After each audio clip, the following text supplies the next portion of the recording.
যেমন আমার প্রবাসী ভাই যারা আছে দিন রাত পরিশ্রম করছে, মিডল ইস্টে যারা আছে এখানকার তুলনায় তাদের ওখানে তাপমাত্রা অনেক বেশি, কিন্তু তারপরও তারা কাজের মধ্যে চলে যাচ্ছে। ঘুমের ঠিক নাই, খাবারের ঠিক নাই, রোদ, মারাত্মক রোদ, শরীর তো কভার দেয় না, হাজার হলো তো মানুষ।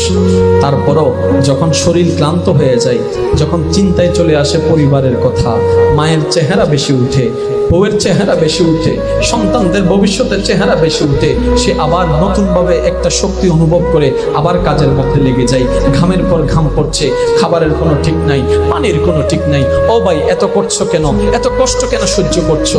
আমার যুবক ভাই, আমার সে প্রবাসী ভাই বলবে, আমি যদি কষ্ট করার কারণে, একজনের ত্যাগের কারণে যদি 5 জনের মুখে হাসি ফুটে, এটাই আমার জন্য পাওয়া, এটাই আমার জন্য পাওয়া, আমার জন্য পাওয়া।